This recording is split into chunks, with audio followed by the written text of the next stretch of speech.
Bom dia, boa tarde, boa noite, sejam muito bem-vindos a mais um vídeo do nosso canal Só Escola de Samba, a sua mais nova casa de notícias, informações, curiosidades, tudo sobre o nosso mundo das escolas de samba do Rio de Janeiro. Pedimos para que vocês possam se inscrever no nosso canal, é muito importante para a gente continuar crescendo, continuar falando muito e cada vez mais do nosso mundo das escolas de samba. Pedir para vocês curtirem os nossos vídeos, porque aí mostra para o YouTube que os nossos vídeos são relevantes para chegar para todo mundo aí que gosta de carnaval. Pedir para que vocês possam compartilhar, manda no grupo da ala, manda no grupo aí da sua escola de samba, dos seus amigos e familiares que gostam de saber coisas, informações, notícias, tudo sobre o nosso mundo da escola de samba.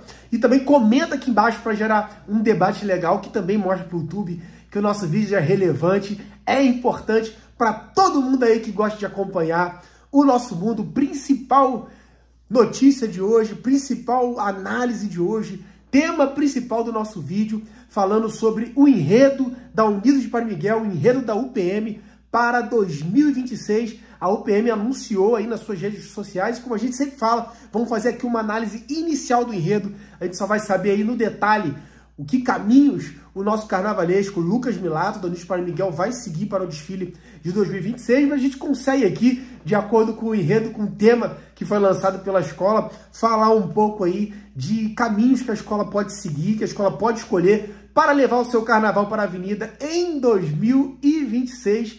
Então, o enredo da Unidos de Padre Miguel para esse carnaval é Cunhã Eté, o sopro sagrado de Jurema, enredo do carnavalesco Lucas Milato, também auxiliado aí pelos enredistas Clark Mangabeira e Vitor Marques. Então esse é o enredo que a Unidos de Padre Miguel vai levar para o carnaval de 2026, para a Série Ouro, para a Marquês de Sapucaí, para disputar, brigar, lutar e com certeza estar entre as escolas aí candidatos favoritos para voltar ao grupo especial em 2027. A gente sabe que a Unidos de Padre Miguel foi rebaixada de forma injusta pela nossa forma de ver e por boa parte do nosso mundo do carnaval, como a gente fala, boa parte da nossa bolha, entende que a Unidos de Padre Miguel não merecia esse rebaixamento pelo desfile que fez, pelo carnaval que fez, que levou para a avenida do grupo especial, e aí tá aí nessa batalha, nessa luta para poder voltar para o grupo especial já em 2027, sendo rápido aí na sua volta. Quem sabe a Unidos de Padre Miguel consiga isso, tem estrutura para isso, tem escola para isso, tem comunidade para isso, tem investimento para isso, e traz um enredo que realmente é forte e que a escola navega muito bem, caminha muito bem, fala muito bem sobre esses assuntos e vai tratar sobre um enredo de linha indígena, passando um pouco sobre matriz africana, passando também bastante sobre a história do Brasil. Interessantíssimo enredo da Unidos de Padre Miguel que vamos trazer aqui agora. Aí a nossa análise de que caminhos a Unidos de Padre Miguel pode seguir, pode levar para o carnaval de 2026 com esse enredo Cunhã Eté, o sopro sagrado de Jurema, do Lucas Milato, dos enredistas Clark Mangabeira, mais uma vez, e Vitor Marques. E, mais uma vez, a Unidos de Padre Miguel trazendo para o carnaval o protagonismo da mulher. Né? Esse ano falou desse EBE, dessa comunidade governada por mulher, que é a Unidos de Padre Miguel, que tem uma patrona, comandante da escola mulher, tem uma presidente mulher agora, a mais jovem do carnaval carioca, Lara Mara, presidente da Unidos de Padre Miguel, que já era diretora de carnaval. Enfim, é uma escola que tem raízes femininas muito fortes. E nesse carnaval, no grupo especial, falou sobre Anassô, o maior terreiro de candomblé, o mais antigo terreiro de candomblé, de pé até hoje, lá na Bahia, e também comandado por mulher, governado por mulher. Então, mais uma vez, a Unidos de Padre Miguel escolhe um tema muito voltado para a mulher, que é a Cunhã Eté, o sopro sagrado da Jurema, que fala especificamente de uma personagem histórica do nosso país, que é Clara Camarão, né? Maria Clara Filipa Camarão, que foi uma indígena e que passou a conviver no meio dos portugueses, né, no meio daquela corte ali portuguesa no Brasil, aquela corte ali brasileira, né, no tempo do Brasil colônia ainda. E ela se casou com Filipe Camarão, que já era um indígena, que vivia nas tribos ali do Rio Grande do Norte, das tribos potiguares, e que foi ali cristianizado, né, pelos padres jesuítas, ali foi doutrinado, catequizado pelos padres jesuítas e passou a conviver entre os portugueses, entre o homem branco, e ali ele aprendeu a falar o português, também sabia falar latim e estava já envolvido ali na sociedade portuguesa, na corte aqui no Brasil, lá no século XVII.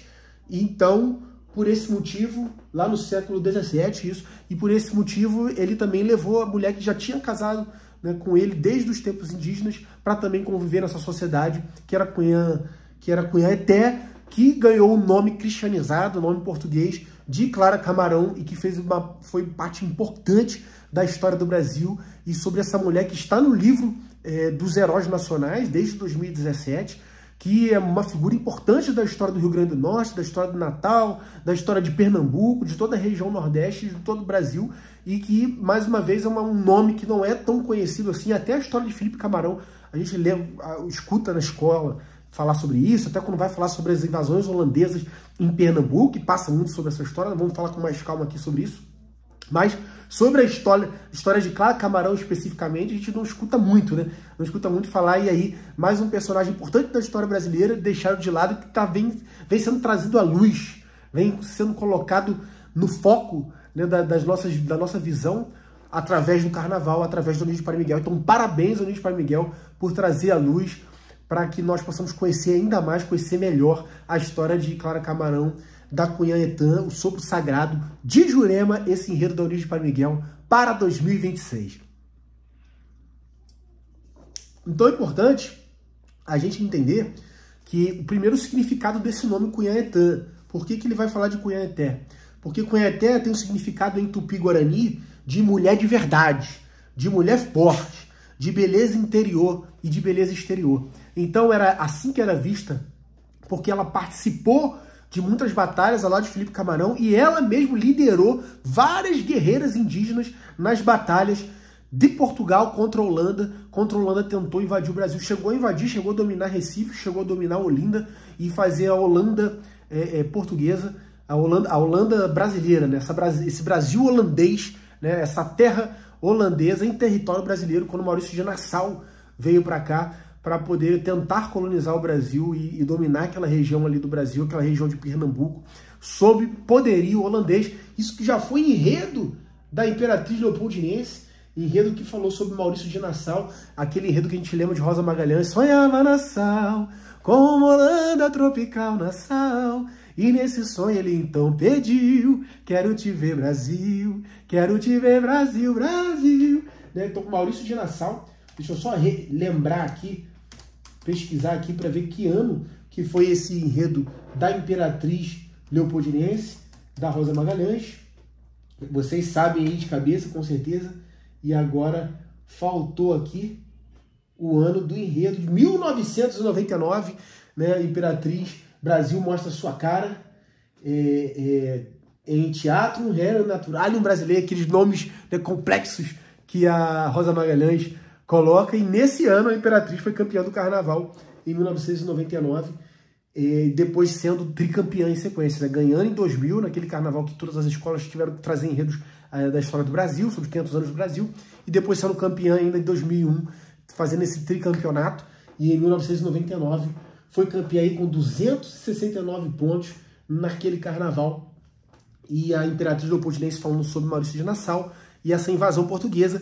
E aqui no enredo da Eunídio de Padre Miguel vai estar no outro lado dessa história, porque Clara Camarão lutou em favor dos portugueses, ao lado dos portugueses contra os holandeses. Né? Ali por quê? Porque como Felipe Camarão foi cristianizado, foi doutrinado pelos padres jesuítas, passou a conviver com a sociedade portuguesa no Brasil e com os brasileiros ligados à metrópole portuguesa, que era quem comandava o Brasil naquela época. E ele trouxe Clara Camarão, a sua esposa, para poder viver dentro desse ambiente também. Então, quando vem a guerra, quando vem o afronto, né, do domínio em Pernambuco, naquela região ali do Nordeste dos portugueses, principalmente ali em Olinda e em Recife, então, pelos holandeses, os portugueses vão pedir ajuda a Felipe Camarão, que vai trazer também, além do seu povo indígena, na qual, obviamente, ele tinha grande entrada, porque ele vinha desse povo, porque ele era indígena de nascimento, e ele trouxe os indígenas para as batalhas para ajudar a defender o território português no Brasil contra os holandeses. E é nesse momento que surge Clara Camarão, né, a esposa de Felipe, inicialmente essa Cunhã-Eté, né, essa mulher de força, essa mulher forte, essa mulher de verdade, essa mulher de beleza interior e exterior, e ela vai ali, e Felipe Camarão, quando indígena, era chamado de Poti, e ela vai ali ajudar, principalmente nas batalhas de Iteju-Cupapo, né, que aconteceu em 1646, ali em Pernambuco, e na batalha de Guararapes, que foi uma das batalhas mais icônicas dessa luta de portugueses contra holandeses em 1649.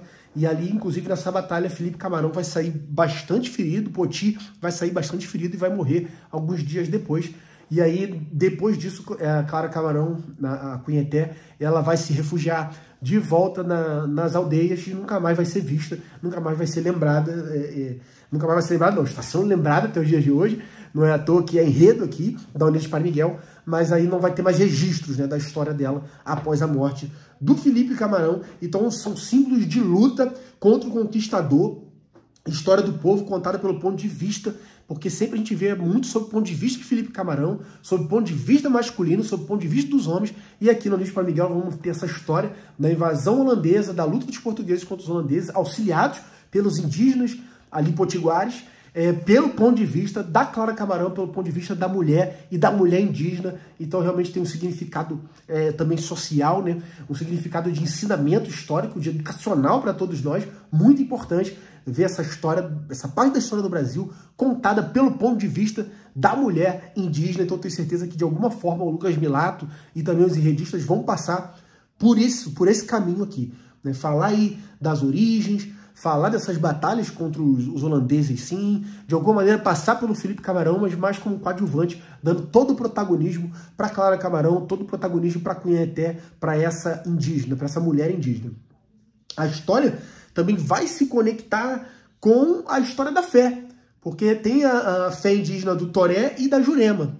E a fé da Jurema tem duas vertentes principais com relação a isso. Tem a fé na árvore Jurema, que é uma religião de matriz africana, também com origem no Nordeste, muito forte na Paraíba, muito forte no Rio Grande do Norte, muito forte em Pernambuco, né, ali em Natal, naquela região que foi onde nasceu Clara Camarão, onde nasceu Felipe Camarão, e depois essa fé vai se sincretizar com o povo africano, que vai chegando escravizado, com a fé dos orixás, dos Juduns, das Inquices, misturada aí com a fé dos pajés, com a fé dos encantados, e vai ter a fé na árvore da Jurema, essa árvore que é muito importante na região, e que dessa árvore se extrai o suco da Jurema, que faz parte desse culto, que esse suco ele gera sensações alucinógenas, assim como a ayahuasca, né, da fé lá do Santo Daime, na fé da árvore da Jurema, nessa fé sincretizada, que se estabeleceu ali naquela região, você tem também a questão do suco da Jurema, que também gera sensações alucinógenas, você consegue ver coisas, etc. e tal,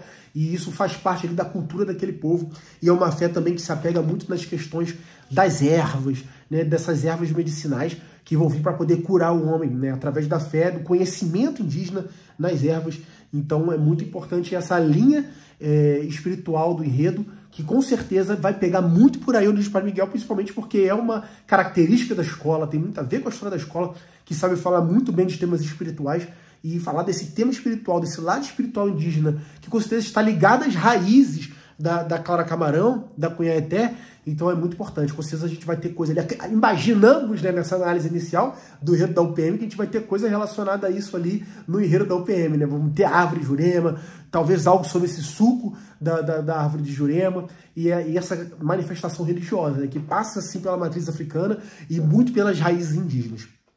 E tem o outro lado da fé, né? Tem a fé da árvore Jurema e tem a história da cabocla Jurema, que é essa falange espiritual da Umbanda, também do candomblé de caboclo, que é filha de Iemanjá e da linha de defesa de Oxóssi, né? Além de ser filha de Iemanjá, é da linha de defesa de Oxóssi por causa da ligação com as matas onde Oxóssi é rei. Então, ela é resgatada ali, ela fica aos pés de uma árvore de Jurema, e por isso de cabocla Jurema, e ela é resgatada ali pelo caboclo ser humano, né, como uma fase humana, pelo caboclo Tupinambá, aos pés de uma árvore de Jurema encantada.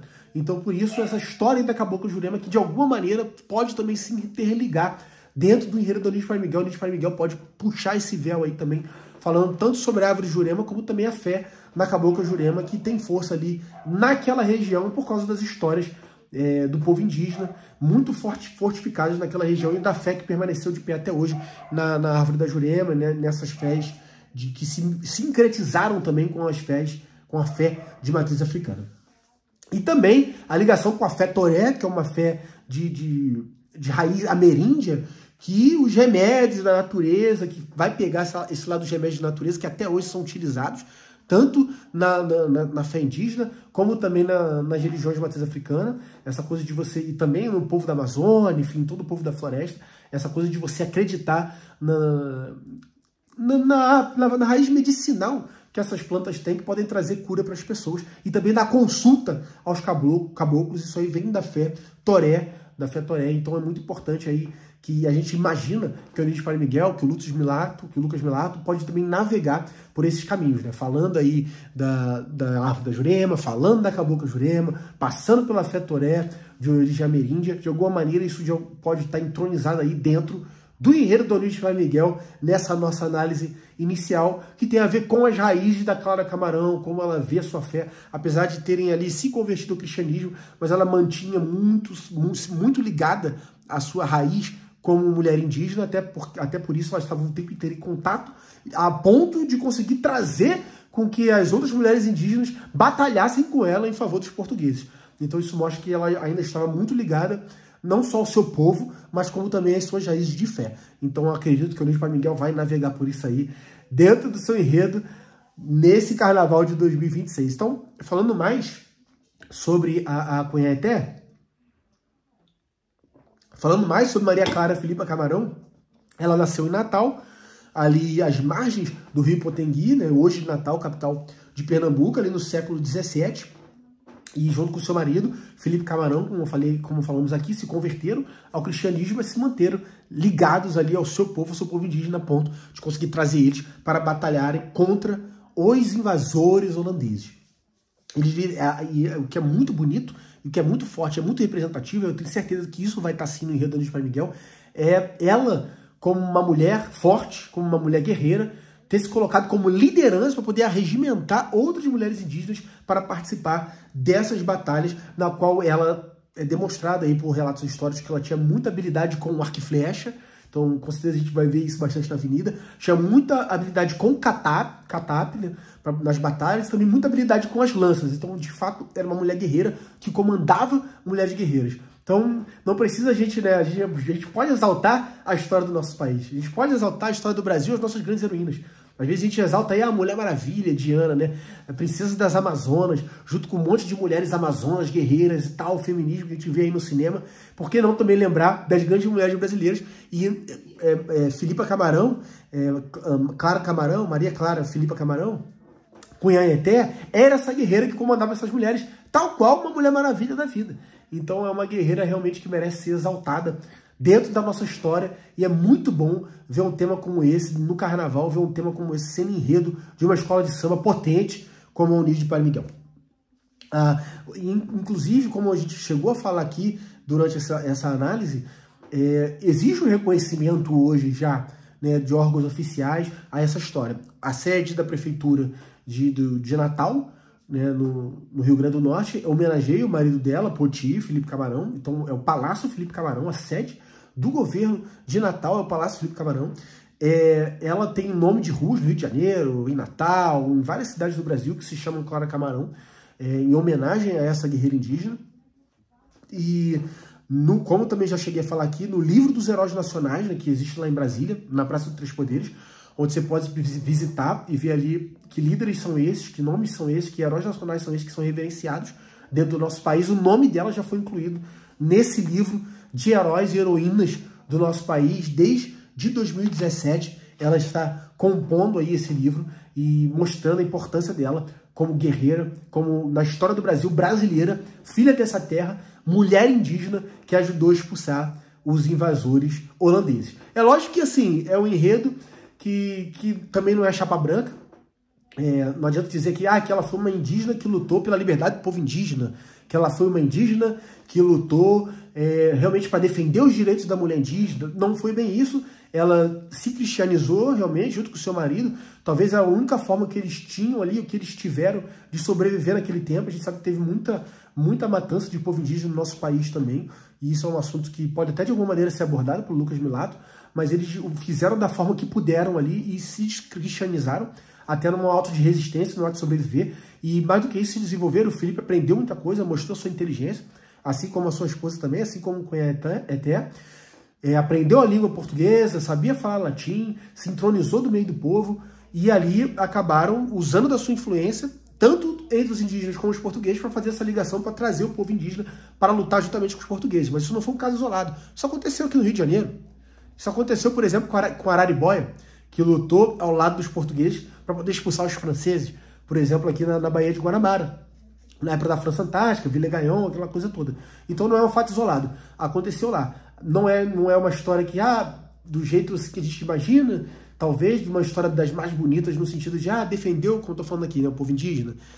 Defendeu a liberdade da mulher indígena. Não foi isso. Se uniram aos portugueses, que já eram um povo invasor, para expulsar outros invasores que iam entrar aqui. Tem gente que entende, historicamente, que seria até melhor para a região ou para o país que os holandeses tivessem colonizado. Mas colonizador é colonizador, independente de que povo seria. A gente tem que tirar isso da nossa cabeça. Mas, de toda forma, foi sim uma mulher importante, foi uma mulher guerreira, foi uma mulher vencedora e que, dentro do contexto histórico que estava, fez o máximo que podia para defender o seu povo e para defender a sua terra. E com certeza tiveram ali alguns privilégios naquele momento por se aproximar do povo português, mas, como a gente está falando aqui, como um ato de sobrevivência, né? Então a gente não vai passar pano para esse lado aí, acredito que vocês entenderam, mas de toda maneira é um enredo forte, é um enredo importante, que exalta, né? A gente, como eu falei aqui no início, as pessoas colocam muito a imagem do Felipe Camarão o tempo inteiro, Poti, etc. Eu lembro até de ter estudado isso na escola e acabam, pelo fato de ser mulher, deixando um pouco de lado a história da Clara Camarão, da Cunhaeté, dessa mulher indígena, dessa mulher que manteve as ligações com o seu povo, com a sua fé, e a gente acredita que Eunício Padre Miguel é um enredo que possibilita, sim, né, pela qualidade que o carnavalesco tem, por toda a qualidade da escola, pela estrutura que a escola tem, pela organização que a escola tem, é um enredo que possibilita, sim, o Eunício Padre Miguel brigar e brigar forte para voltar ao grupo especial em 2027, para ser campeã, assim, da Série Ouro em 2026, porque tem muita coisa boa para trabalhar nesse enredo, falando sobre Clara Camarão, homenageando essa heroína brasileira nesse enredo Cunhaeté, o sopro sagrado de Jurema. Espero que vocês tenham gostado aí da nossa análise inicial. É lógico, a gente vai ter muito mais informação, poder falar muito mais sobre isso quando sair a sinopse desse enredo do Eunício Padre Miguel, a gente consegue aqui imaginar os caminhos que a escola de Vila Vintém pode seguir. Bem, vamos agora aqui falar um pouquinho, rapidamente, de algumas notícias do nosso mundo do carnaval importantes que saíram nesses dias. Saiu as eleições, vai ter aí nos próximos dias as eleições da Portela, e a Portela cancelou a feijoada para evitar qualquer clima para evitar qualquer clima ruim na escola e por motivo de segurança. Não pegou bem para o mundo do carnaval essa notícia. Realmente é uma notícia que assustou um pouco, mas por quê? O povo portelense é um povo pacífico, o povo portelense é um povo que sabe festejar, a gente sabe muito bem disso. As festas da quadra da Portela são sempre maravilhosas, as feijoadas, então, meu Deus do céu, além de ser gostoso que só, a feijoada da Portela, sempre muito boas, é sempre um clima maravilhoso, amistoso, de verdadeiros sambistas que amam o carnaval. Então não deu para entender muito bem esse comunicado, mas a gente espera que fique tudo bem na escola e que a escola, de maneira democrática, né, os seus associados, aqueles que têm, né, o folião portelense, o torcedor portelense, o brincante portelense, que desfila também na escola de samba, tenha total tranquilidade para poder escolher democraticamente o melhor caminho para a escola de samba, para a majestade do samba, para a escola de samba de Madureira e de Oswaldo Cruz, para a escola de Paulo da Portela, de Clara Nunes, de Natal, de muitos nomes históricos, de Tia Surica, que lá está, de Monarco, que a Portela possa escolher com tranquilidade a sua nova diretoria, o seu novo presidente, para que ela possa estar no lugar que ela sempre merece estar, que é disputando o título, que é entre as campeãs, porque a Portela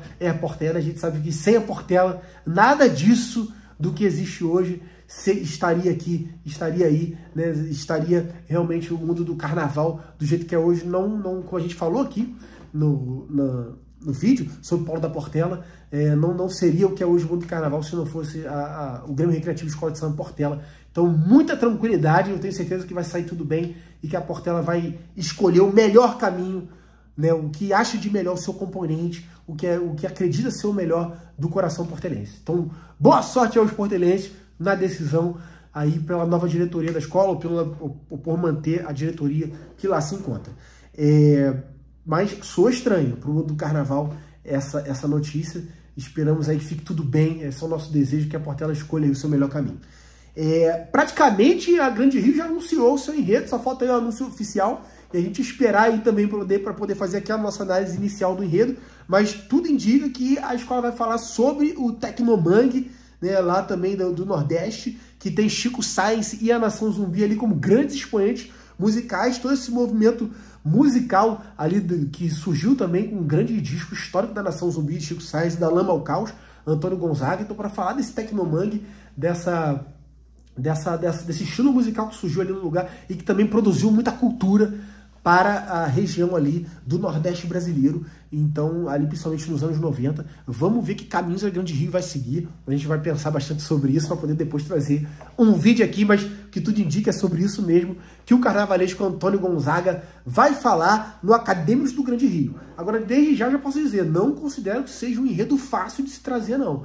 É um enredo bastante complexo, é carnavalizável, bastante carnavalizável, tem muita coisa legal que pode trazer. Vai ser um enredo colorido, acredito eu, vai ser um enredo pra cima, mostrando também as dificuldades das mazelas do Nordeste, ali do povo do Mangue, mas não é um enredo tão simples assim de se contar. Me lembra um pouco a história do Caju, de alguma forma. Então vamos ver aí que caminhos a Grande Rio vai seguir nesse primeiro ano, sem Haddad e Bora, né? Bora Haddad, né? Gabriel Haddad e Leonardo Bora, grandes carnavalescos que foram para Vila Isabel. Grande desafio aí do Antônio Gonzaga de manter a Grande Rio lá em cima, disputando os títulos com um enredo que eu considero bastante complexo.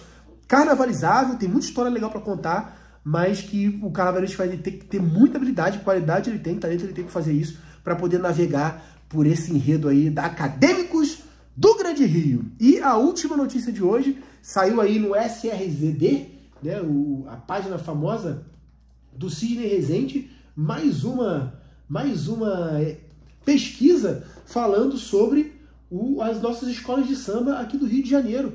Qual é o lugar que cada escola de samba está aí no coração do povo carioca, numa pesquisa que reuniu mais de 100 mil pessoas ali no site do SRD, do Sidney Rezende, e vamos ver como é que está isso tudo aí. Vou analisar aqui os números para que a gente possa conversar um pouco sobre isso. Então, acessando aqui, pesquisão do Sidney Rezende, do portal SRZD, Mangueira tem a maior torcida do Rio. Todo ano eles costumam fazer essa pesquisa, e a pesquisa deu Mangueira com 20%, Portela em segundo com 16,6%, Mocidade com 12,1%, Beija-Flor com 10,4% e Salgueiro com 7,3%. Seguido ainda de Imperatriz 4,3%, Império 4,2%, Ilha 4,1% e Estácio 4%. Então, um empate técnico entre Imperatriz, Império, Ilha e Estácio. E depois, um pouco mais atrás, Vila com 2,7%, Viradouro 2,6%, Grande Rio com 2,5%, Tijuca 2,1%. Empate técnico também ali nos 2% entre essas escolas. Bem, a gente acredita que não seja muito diferente da realidade não, tá? Essa pesquisa aqui tá bem interessante. Primeiro que quem vota aqui no Sidney Rezende, basicamente é o povo da bolha, é o povo do carnaval que realmente está mais envolvido ali no dia a dia das escolas. E essas pessoas realmente fazem a diferença no quesito torcida. São eles que participam, que vão para a arquibancada na Marquês de Sapucaí, que estão no dia a dia da escola, que vão nos ensaios técnicos, que vão no meio de desfile, que vão nos ensaios técnicos tanto na Marquês de Sapucaí, tanto como também nos ensaios de rua em cada uma das comunidades. Então isso aqui é um retrato interessante, né? Vamos dizer assim, pode não ser um retrato fiel, como eu vi alguns questionamentos aí nos comentários, nas redes sociais de maneira geral, pode não ser realmente um retrato fiel, mas é um retrato bastante interessante do que acontece aí no mundo das escolas de samba. Então, Mangueira, 20%, a gente sabe que a Mangueira tem uma torcida muito forte ali na sua região ali do Maracanã, dividindo um pouco ali com a Tijuca, com o Salgueiro, principalmente, com a Tijuca e tudo mais. Região ali da Mangueira, totalmente mangueirense. Região ali de São Cristóvão, a Mangueira tem uma torcida muito forte também. E, além disso, a Mangueira, pela história que tem, pelo que transmitiu ao longo dos anos do carnaval, os grandes nomes, os grandes baluartes, Jamelão, Cartola, Delegado, o que a Mangueira representa como instituição de samba que é, né, e diz, como ela mesma costuma dizer hoje em dia, né, a maior escola de samba do mundo, a mais importante do mundo, a mais famosa do mundo, e a gente sabe que a Mangueira levou muito o nome do carnaval carioca, assim como uma Portela para o mundo inteiro. Então a Mangueira tem torcida no Rio de Janeiro inteiro, muito espalhada. Então é normal que a gente vê a Mangueira nessa posição. Na pesquisa do ano passado, se não me engano, a Mangueira ficou em segundo, com a Portela em primeiro, mas é bastante por aí. Aí a Portela vem em seguida ali, com a diferença de 4 pontos, 16,6%. A Portela também tem isso, de ter torcida muito forte espalhada, pelo mesmo motivo que estou falando aqui, por ser uma das escolas mais antigas, assim como a Mangueira, que difundiu o carnaval pelo mundo, pelos grandes nomes, pelos grandes baluartes, que eu já tinha falado aqui sobre isso. E também é muito forte na Zona Norte. Madureira, Oswaldo Cruz, onde fica a saída da escola, a quadra da escola, Bento Ribeiro, ali Magalhães, aquela região toda, Magalhães não, Deodoro, Bento Ribeiro, aquela região Marechal Hermes, essa região aí, a torcida da Portela é muito forte, é uma região bastante densa de população, então isso explica aí o lugar da Portela. Mocidade, historicamente, a escola de maior torcida e esmagadoramente absoluta da Zona Oeste, que é uma região também que tem bastante densidade demográfica, muita população. Então, Padre Miguel, Bangu, Realengo, Campo Grande, bastante Santa Cruz, apesar da torcida da Santa Cruz, mas ainda assim a Mocidade tem mais torcida lá. Eu falei aqui Magalhães, Bastos, Mocidade tem muita torcida nesses bairros da Zona Oeste, Barra da Tijuca. Então, Jacarepaguá, Mocidade tem uma, apesar da Renascer, enfim, outras agremiações fortes ali da região, mas a Mocidade ela tem essa capilaridade por toda a Zona Oeste, torcida muito forte da Zona Oeste, então explica a Mocidade no terceiro lugar, o que também se aplica a Beija-Flor na Baixada Fluminense, que também tem uma grande população, está aqui em quarto com 10%, porque a Beija-Flor, né, além de todos os títulos que conquistou, ela tem essa dominância ali da Baixada. Então, além de Nilópolis, Nova Iguaçu, Caxias não, esse lado da Baixada, Nova Iguaçu, além de Nilópolis, Nova Iguaçu, Mesquita, também tem uma torcida muito forte ali na região de Mesquita, aquela área ali, Edson Passo, e depois de Nova Iguaçu também, ali para Queimados, ali também para aquela região ali de Paracambi, a Beija-Flor tem uma torcida muito forte na Baixada de maneira geral, então isso explica muito bem esse quarto lugar da Beija-Flor. Depois o Salgueiro, com 7,3, além da popularidade do Salgueiro, muito forte nos anos 90. Historicamente também, ali com os títulos de Joãozinho 30, aquela época ali dos anos 70, o Salgueiro também tem uma dominância muito forte ali na região da Grande Tijuca, de torcida, Andaraí e tudo mais, disputando alguma coisa ali com a Vila, com a Unida Tijuca, mas predominantemente salgueirense, essa região tijucana, salgueirense. Então explica aí o quinto lugar do Salgueiro, e depois aí você vem com esse empate técnico de escolas tradicionais. Imperatriz Leopoldinense, 4%, que divide muito ali na região dela, apesar de ter crescido muito a sua torcida no Complexo do Alemão. Império Serrano, pela história do Império, pela força que ela tem ali também na Madureira, e por ser uma região com bastante população, então acaba ficando bastante coisa para Portela, mas ainda fica alguma coisa para o Império, pela história que o Império tem. União da Ilha 4%, por causa de muita força na própria Ilha do Governador, que tem muitas comunidades, é uma região administrativa grande a ilha, então não se espanta ver a ilha com 4%. E o Estácio, pela tradição, por já ter sido campeão do Carnaval, aquela região ali do centro, Santo Cristo, aquela região ali do Morro do São Carlos, tudo, bairro de Fátima, tem muita torcida da Estácio por ali. E aí vem outro empate técnico, que é Vila Isabel, pela região de Vila Isabel ali, que também divide muito com o Salgueiro, aquela coisa toda. Viradouro, ali a região de Niterói e São Gonçalo, mas acaba, em compensação, comparando com a cidade do Rio de Janeiro, acaba sendo uma população bem menor. Tem ali 500 mil habitantes, contra 6 milhões no Rio de Janeiro. Grande Rio, 2%, por causa do crescimento da Grande Rio, principalmente Caxias. Apesar de ainda ter bastante gente de Caxias que torce para Beija-Flor, mas hoje em dia é muito mais identificado com a Grande Rio. Mas se você somar ali Nova Iguaçu, São João de Meriti, esqueci de falar até de São João de Meriti, de Belfort Roxo, por exemplo, que tem a inocência, mas muita gente torce para Beija-Flor, tem mais densidade demográfica que só Caxias sozinho. Então isso explica a diferença aí. E, lógico, o histórico de títulos, conquistas e relevância que a Beija-Flor tem, a Grande Rio está construindo, apesar de já ter uma bonita história, mas a gente sabe que historicamente a Beija-Flor tem muito mais história no Carnaval. E a Tijuca também com 2,6. E aí vai seguindo, Porto da Pedra com 1,9. Botafogo Samba Clube com 1,8. Acaba sendo um impacto um pouco aí da própria torcida do futebol do Botafogo, votando aqui. O PM com 1,5 cresceu. Para você ver a distância, por exemplo, para Tuiuti, que apesar de tantos anos no grupo especial, tem uma torcida muito pequena, porque na própria região dela tem muito mais mangueirense do que torcedor do Tuiuti. E aí você vê Botafogo Samba Clube com 1,8, o PM com 1,5, crescendo ao PM, região de Padre Miguel, tendo já uma torcida mais relevante ali na região, apesar da força da Mocidade. E a Tuiuti bem atrás, 0,4, quase empatada com a Ponte, por exemplo, por causa de São João de Meriti, 0,3, Vigário 0,2, e aí o pessoal com 0,1, né? O Inocente 0,1, Arranco 0,1, Em Cima da Hora 0,1, Acari 0,1, Maricá 0,1, Bangu 0,1, para você ver, ou seja, o grande Bangu, 300 mil habitantes só em Bangu, só 0,1 para Bangu. Então você imagina o que significa para a Mocidade, a quantidade de torcedores que a Mocidade tem ali. E o Jacarezinho 0,1 e as demais escolas com 0,2. Então essa aí foi a pesquisa do SRZD, você tem que falar com calma, muito interessante, que a gente entende que realmente reflete bastante bem ali, o que é bem próximo da realidade, acredito eu. E você que conhece de torcida de carnaval, da bolha do carnaval, entende que é bem próximo disso aí mesmo, tá bom? Então, essas foram as notícias de hoje do nosso canal, Só Escola de Samba. Um grande abraço para todos vocês, ó. Se inscreva aqui no nosso canal, compartilha com todo mundo, curta aqui os nossos vídeos, comenta, que é muito importante para a gente continuar crescendo aqui, falando desse mundo que a gente ama, que a gente gosta muito, que é o mundo das escolas de samba, do Carnaval do Rio de Janeiro. Um grande abraço para todos vocês!